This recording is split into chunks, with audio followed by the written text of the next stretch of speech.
tous. On va d'abord se présenter. Je m'appelle Romain Bertrand, je suis responsable des secrétaires médicales.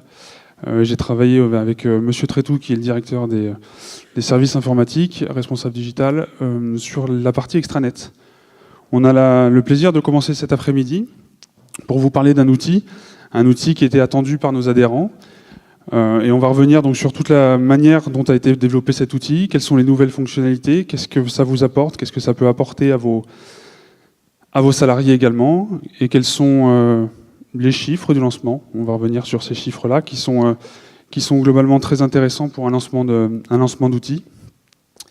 Et on finira par les nouvelles évolutions à venir, c'est-à-dire que c'est un outil qui a été construit de manière à être opérationnel rapidement, à pouvoir vous apporter un mieux dans la relation administrative et dans un meilleur suivi de votre santé au travail pour vos salariés au sein de votre structure. Mais cet outil-là, il est amené à évoluer, et on va y revenir le long de toute la présentation. Il va être amené à évoluer dans le sens où on sait qu'il est perfectible et que votre expérience est un gage de qualité pour nous. Ça va nous permettre d'imaginer de nouvelles fonctionnalités, de nouvelles évolutions possibles, et c'est un travail qu'on fait en commun avec vous. En partant du projet initial, quel était notre souhait? Notre souhait, c'était avant tout d'améliorer le suivi de la santé au travail des salariés au sein des structures de nos adhérents. C'est un vrai leitmotiv, parce que on sait les difficultés qu'il peut y avoir au quotidien, dans vos activités, dans votre manière de gérer la santé au travail. Et c'est pour ça qu'on a développé un outil qui puisse répondre aussi à vos attentes. On a souhaité aussi faciliter ces démarches tant bien sur la déclaration annuelle, aussi bien sur le suivi de vos salariés, dans quelle catégorie on les déclare, quels sont les risques professionnels qui peuvent impacter vos salariés, et donc impacter le suivi de vos salariés. On a voulu aussi arrêter tout ce qui est, vous l'avez tous connu, les documents papier pour faire des demandes de rendez-vous. Donc c'était une des grosses évolutions de ce nouvel outil, c'était de pouvoir faire vos demandes directement en ligne et ne plus avoir à faire à chaque fois, individuellement, une demande papier où on vous redemandait quels sont les risques associés, quel est le nom, le prénom du salarié, sa date de naissance. L'idée, c'était vraiment de faciliter ça, de vous donner un outil, une interface qui soit plutôt ergonomique, qui soit plutôt interactive et fonctionnelle, de manière à ce que ça vous facilite le quotidien. Dans la démarche, comment on a procédé? On a d'abord constitué un groupe pluridisciplinaire, c'est-à-dire qu'on a, au sein de notre structure, le SSTRN, nous avons ouvert un groupe de travail avec des médecins du travail, avec des infirmiers en santé-travail, avec des secrétaires médicales, avec des IPRP, des ASST, de manière à comprendre où on rencontrait en fait quelques difficultés dans la relation avec l'adhérent.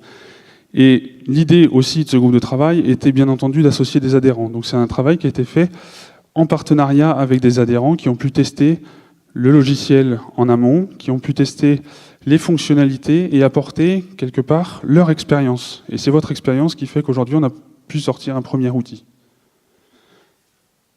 On a mis au service de cet extranet, on va dire portail adhérent, on a mis en place un groupe de développeurs, c'est-à-dire qu'on a recruté les compétences en interne de manière à créer ce logiciel comme on l'entendait, qui se met en relation avec notre outil métier, et comme vous l'entendiez. C'est un petit peu le message qu'on veut vous faire passer aujourd'hui. Ensuite, on s'est basé, et Emmanuel pourra le dire encore mieux que moi, on s'est fait accompagner aussi par une entreprise du X-Design, qui en fait qui fait le design par l'expérience des adhérents. Je te laisse la parole là-dessus. Effectivement, on voulait baser cette solution sur vos usages et uniquement sur les usages. En tout cas, cette première brique, que ça soit vraiment la première base de l'évolution de cette plateforme. Et donc, on a fait appel à des UX designers qui sont spécialisés dans l'expérience utilisateur et comment on peut réfléchir ensemble à l'expérience qu'on peut vous apporter. Donc je poursuis le slide. Des tests grandeur nature avec des adhérents. Donc effectivement, il y a un certain nombre d'entre vous que l'on a rencontrés pour effectuer des tests et des évolutions aussi fonctionnelles, parce que forcément l'expérience nous fait aussi grandir. Une cellule d'accompagnement à la prise en main.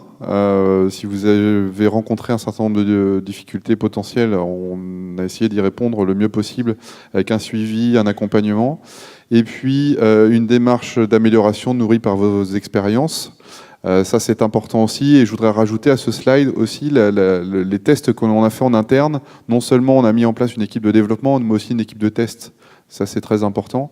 Vous pouvez d'ailleurs rencontrer nos 2 testeuses au stand dédié à ce portail adhérent. Et donc, elles ont été chargées d'effectuer un certain nombre de tests hebdomadaires pour s'assurer que la plateforme répond bien aux attentes qui ont été fixées. Donc concrètement, là on vous a un petit peu expliqué comment on a procédé pour développer cet outil. Concrètement, qu'est-ce que ça va vous apporter et quelles sont les nouvelles fonctionnalités ? Premièrement, dans la gestion des demandes d'adhésion, on a essayé de simplifier cette démarche-là. C'est vrai qu'avant, ça passait essentiellement par papier, et que maintenant, juste celle devant, on a donc simplifié la partie vraiment adhésion, avec la possibilité pour la personne qui fait cette adhésion de la commencer à un instant T, de pouvoir arrêter, la reprendre, et on vous donne un indicateur de votre avancement dans l'adhésion. C'est une manière de simplifier vos démarches et d'avoir cette interface-là qui puisse vous permettre de faire toutes ces démarches-là. La demande d'adhésion est un process compliqué, non seulement effectivement pour les nouvelles entreprises souhaitant adhérer au SSTRN, mais également en interne. Donc on a essayé de revoir complètement le process d'adhésion pour essayer de faire quelque chose en 3-4 clics qui vous permettent effectivement d'avoir tous les éléments nécessaires et de pouvoir revenir là-dessus, parce qu'on vous demande quand même un certain nombre d'éléments, et si vous ne les aviez pas dans le passé, vous étiez obligé de refaire tout à zéro. Donc dans l'idée, c'est de poursuivre votre process d'adhésion une fois que vous avez les éléments nécessaires. Ensuite, on a créé, sur la gestion des comptes utilisateurs, on a créé en fait un compte utilisateur qui soit nominatif. C'était une vraie demande de pouvoir créer son propre compte et ensuite de se rattacher les entreprises que vous pouvez gérer. C'est-à-dire qu'une personne va pouvoir se rattacher plusieurs structures. On parle, une entreprise qui a une société mère, on va dire, et ensuite plusieurs petites sociétés, il peut se les rattacher de manière individuelle pour suivre l'ensemble de la santé au travail dans chacune de ces entités. C'était un vrai souhait de notre part également, et donc la possibilité de gérer plusieurs comptes à la fois. La gestion des droits aussi, qui a été améliorée et qui du coup vient incrémenter cette gestion des comptes utilisateurs, c'est-à-dire que la personne qui crée le compte à la base est dit l'administrateur et va pouvoir déléguer la gestion de sa santé au travail à un tiers. Par exemple, je suis une petite structure, je délègue ma santé au travail à mon comptable. Le comptable va se créer un compte nominatif individuel et va faire une demande pour gérer mon propre compte. Donc ça, c'est une possibilité dans le cadre où vous déléguez votre compte à une tierce personne. Et là aussi, on a pensé à vos démarches RGPD. Je ne sais pas si ça parle à tout le monde. Dans le cadre de la protection des données personnelles, effectivement, vous devez aussi maîtriser les comptes de vos utilisateurs qui ont accès à un certain nombre de données à caractère personnel, notamment les données de santé-travail. Et donc là, vous êtes maître sur vous êtes maître sur les comptes utilisateurs, sur les personnes qui accèdent à votre portail. Jusqu'à présent, vous vous identifiez avec votre numéro d'adhérent et un mot de passe. Maintenant, vous avez des comptes nominatifs, donc vous êtes maître de cette gestion-là. Donc, dans le cadre de votre démarche RGPD, je ne sais pas si vous avez tous un gestionnaire de données personnelles dans vos entreprises, mais en tout cas, c'est important. Et c'est des recommandations aussi de la CNIL. Donc, on les a suivies pour vous permettre cela. L'avantage aussi, c'est que l'administrateur a la main sur les personnes à qui il délègue son compte. C'est-à-dire que si vous changez de comptable demain, vous avez juste à supprimer cet accès-là et à demander à votre nouveau comptable de faire cette demande de rattachement de votre compte. Ensuite, on a souhaité en fait un petit peu hiérarchiser les étapes à faire. Donc il y a la première partie, la déclaration. Et une fois la déclaration faite, on va vous demander de déclarer vos postes. Aujourd'hui, la loi nous oblige à suivre vos salariés et vous avez l'obligation de déclarer les risques professionnels associés au poste. Les risques associés sont bien associés au poste et non aux salariés. Donc dans une première étape, on va vous demander de déclarer vos postes de travail au sein de l'entreprise avec le code CSP. Et ensuite, on va vous demander de cocher des cases s'il est soumis à des risques professionnels. À partir du moment où vous cliquez sur un risque professionnel, la catégorisation de votre salarié va changer. Par définition, la loi dit que chaque personne est apte, donc elle est en suivi individuel. À partir du moment où vous cliquez sur un des risques présentés dans l'écran, la catégorie change. On le passe soit en suivi individuel renforcé, soit en suivi individuel adapté. Ça, c'est très important. Effectivement, jusqu'à présent, on vous demandait de catégoriser, donc c'est-à-dire suivi individuel adapté ou suivi individuel renforcé. Et en fait, vous ne saviez pas forcément quoi choisir. Donc là, on vous demande non pas de partir du risque, enfin de la catégorie, mais du risque. Donc c'est vraiment une aide avec tous les textes de loi aussi. Dans la plateforme, vous avez tous les textes de loi de l'aide à la catégorisation. On vous embête aussi, et on le sait, sur les catégories socio-professionnelles, sur les codes CSP. Mais ça, c'est très important aussi pour nous, dans le cadre du suivi de vos salariés, enfin des salariés de nos adhérents, parce que ça va nous permettre aussi d'effectuer un certain nombre d'analyses, on va dire, par catégorie socio-professionnelle, des risques que l'on peut rencontrer. Et dans le futur, de vous proposer aussi des risques par catégorie socio-professionnelle en disant vous avez déclaré un cariste, nous on sait que sur la base de données que l'on a dans notre base de données, les caristes sont soumis à telle catégorie de risque. Voilà. Donc c'est aussi dans ce sens-là qu'on vous demande de rentrer les CSP. De manière à faciliter cet import, on vous a mis la possibilité d'ajouter en masse ces postes-là. C'est-à-dire que vous allez venir chercher un fichier qu'on appelle fichier CSV, où vous allez pouvoir rentrer les informations et ensuite l'importer en masse de manière à ne pas faire de création individuelle de chaque poste. Une fois qu'on a déclaré les risques, que la catégorie de suivi s'est automatiquement remplie, on va vous demander d'inscrire la liste de vos salariés. Pour chacun des salariés, on va vous demander de le rattacher à un poste précédemment créé. Et c'est à ce moment-là que on va découvrir le suivi qui sera adapté pour votre salarié. C'est important cette étape-là, parce que sans avoir bien défini le poste et sans avoir associé le salarié au poste, vous ne pourrez pas faire de demande de rendez-vous. Je pense que certains ont pu être bloqués par cette problématique-là, mais il faut bien déclarer et le poste, les risques, et ensuite associer le salarié à un poste. Là aussi, vas-y, je t'en prie. Dans le cadre ensuite, le suivi de la carrière, ça aussi c'est très important. On vous permet de suivre la carrière de vos salariés et donc les risques auxquels vos salariés sont exposés tout au cours de leur carrière professionnelle. Donc bien sûr, vous avez la visibilité sur la carrière professionnelle du salarié qui reste dans vos entreprises, mais nous, ça nous permet aussi de suivre les salariés tout au long de leur vie professionnelle, lorsqu'ils sont suivis par le SSTRN. Et effectivement, pour compléter, la possibilité d'ajout en masse avec CSV, ça c'est important aussi, donc ça vous permet d'insérer vos salariés en masse. On vous rappelle que cet outil n'est pas seulement pour la création de salariés, mais aussi pour la débauche des salariés. C'est vraiment important que cette plateforme soit pour vous un outil de la gestion de la santé au travail et un vrai outil de relation avec le SSTRN. Et pour cela, il faut aussi que vous fassiez la débauche de vos salariés pour qu'on ait la visibilité la plus précise sur l'ensemble de vos effectifs. On a aussi facilité la réembauche d'un salarié. Vous employez par exemple des CDD, il est venu une première période, et on vous donne accès à l'historique des salariés que vous avez eu dans votre entreprise pour pouvoir les réembaucher de manière plus facile. Vous avez ensuite à lui recréer un nouveau contrat avec une date de début, un poste, et le salarié est recréé, vient directement nous donner l'information. Une fois qu'on a fait tout ça, on va pouvoir demander les rendez-vous.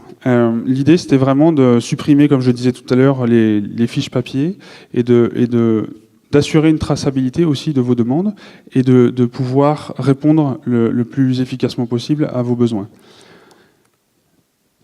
La demande, quand vous allez sur la ligne de votre salarié, vous allez faire demander un rendez-vous.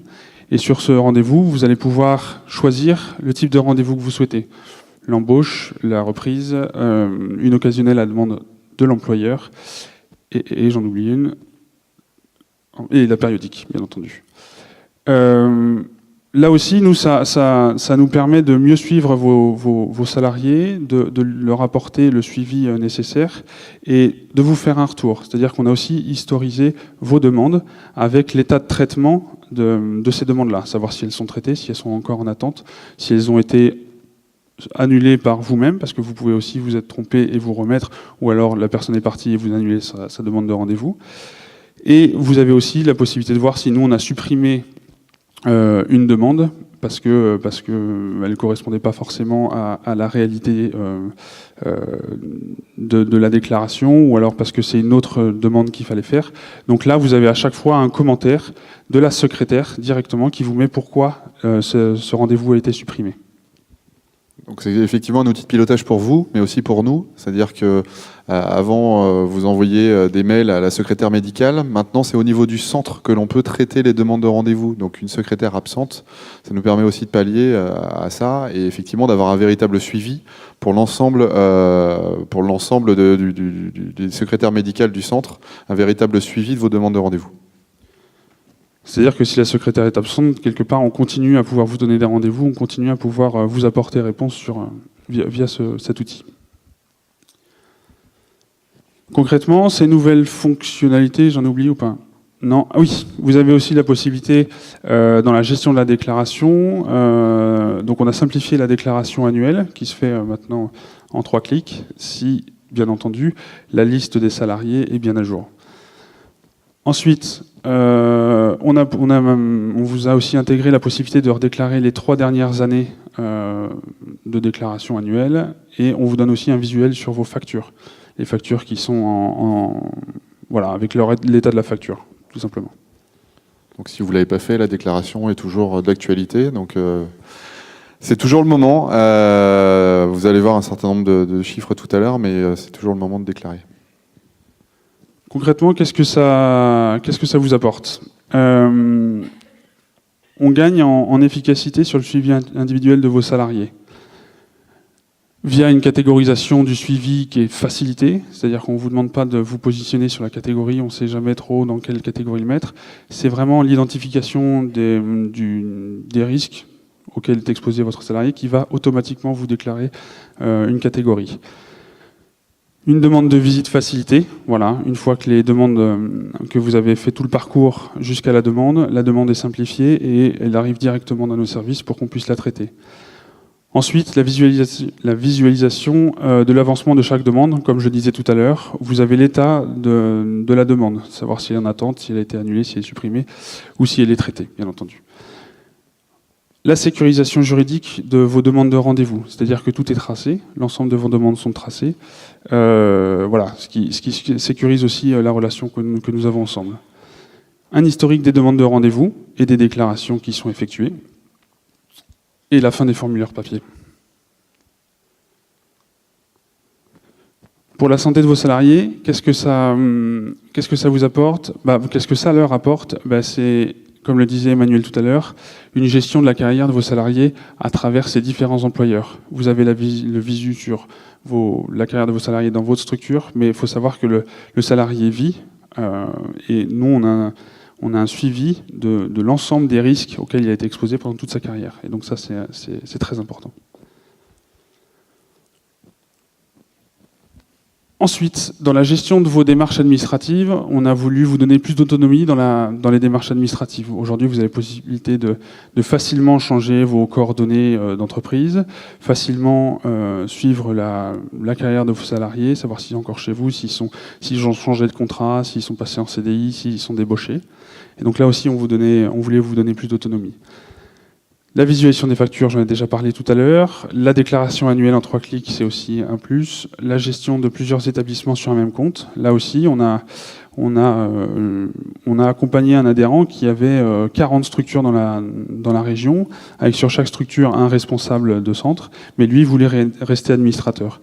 Et donc on l'a accompagné, ainsi que ses responsables de centre, pour qu'ils aient chacun un visuel sur le portail adhérent, tout en laissant un visuel pour l'administrateur du compte. Voilà. Une délégation aisée de vos comptes à un tiers, comme je le disais tout à l'heure, pour l'exemple par exemple que je viens de citer, et la sécurisation des accès à la gestion de votre entreprise. C'est-à-dire que vous êtes maître, en tant qu'administrateur, vous êtes maître des personnes qui peuvent demander des rendez-vous, faire des modifications sur votre compte. Et si je peux ajouter, en termes de salariés, vous avez la vue exacte aussi des informations que nous, on a dans notre base de données et dans notre base de données de gestion de la santé de vos salariés. Et ça, c'est important aussi. C'est-à-dire que maintenant, vous aviez une vue très fidèle de ce que l'on a en base. Ça permet aussi de synchroniser, de se mettre d'accord sur les effectifs que l'on a à gérer dans vos entreprises. Pour vous parler un petit peu de quelques chiffres, donc l'outil a été mis en ligne le 14 novembre 2018 et aujourd'hui, les chiffres remontent de cette semaine, on a 14 300 créations de comptes pour 16 700 adhérents connectés. Et donc c'est dans cette différence que l'on voit justement que l'utilisation d'un compte pour plusieurs entités est très utilisée. 68 000 connexions, qui est un très très bon départ pour cet outil. On a eu 30 300 demandes de visite en ligne et on oscille entre 500 et 550 demandes de rendez-vous par jour, demandes de visite par jour. On parlait tout à l'heure de votre expérience et de la volonté de continuer à améliorer ce service et cet outil. Qu'est-ce qui va arriver demain? Quels sont nos sujets sur lesquels on travaille actuellement? Comme le disait Emmanuel tout à l'heure, l'objectif c'est de capitaliser sur ce que nous déclarent nos adhérents, notamment via le numéro CSP et les risques déclarés qui sont associés, pour pouvoir vous dire, lorsque vous allez déclarer un nouveau poste dans votre entreprise, voilà, pour ce type, pour un cariste, dans 99% des cas, ou 95% des cas, les personnes qui ont saisi ce poste cariste ont associé la conduite d'engin. Voilà. Et à partir de ce moment-là, on va vous remonter de l'information pour vous orienter un peu plus sur les risques professionnels associés au poste que vous déclarez. On souhaite mettre aussi une plateforme de communication avec notre service adhérent. L'idée, c'est de pouvoir avoir une interaction qui soit encore plus facile avec notre service adhérent pour vous accompagner dans les démarches. On va encore travailler sur l'ergonomie, régulièrement améliorée, en tenant compte de vos retours d'expérience, comme je le disais tout à l'heure. Ensuite, pour demain encore, la consultation de l'historique des rendez-vous de vos salariés. On va essayer aussi de l'améliorer pour pouvoir venir vous alimenter les prochaines dates de revoyure de vos salariés. L'idée, c'est vraiment de pouvoir vous donner un maximum d'informations directement en ligne pour que vous puissiez les visualiser automatiquement. Donc, comme je disais, la visualisation des prochaines échéances. Un espace d'échange documentaire également. Aujourd'hui, la plateforme ne prend pas en compte la dispense d'embauche parce qu'il y a de l'échange de fichiers à faire entre vous et nos services. Pour l'instant, on ne l'a pas encore mis en place, mais c'est vraiment un souhait de pouvoir aller jusqu'à la dispense d'embauche et donc d'échanger les documents via une plateforme sur l'extranet. Et ensuite, on souhaite aussi améliorer le règlement des factures de manière à ce que vous puissiez faire directement en ligne, soit par prélèvement automatique, soit par paiement en ligne.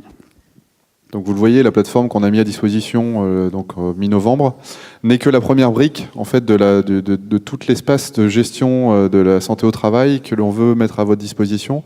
Donc effectivement, lors des échanges qu'on a pu avoir avec certains d'entre vous, on a récupéré un grand nombre de demandes d'évolution que l'on a priorisées, pas seulement avec vous bien sûr, mais en interne, que l'on a priorisées, que l'on a rajouté dans notre roadmap de développement.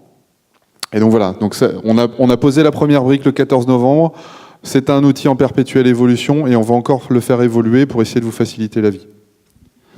de manière à ce qu'on puisse aller plus loin, parce que c'est vrai qu'on est très timé cet après-midi, de manière à aller plus loin, on a mis un stand à votre disposition avec justement les référentes sur cet outil, pour qu'elles puissent vous accompagner de manière un peu plus individuelle, essayer de vous connecter si vous ne l'avez pas encore fait, voilà, et répondre à vos questions sur ce nouvel outil.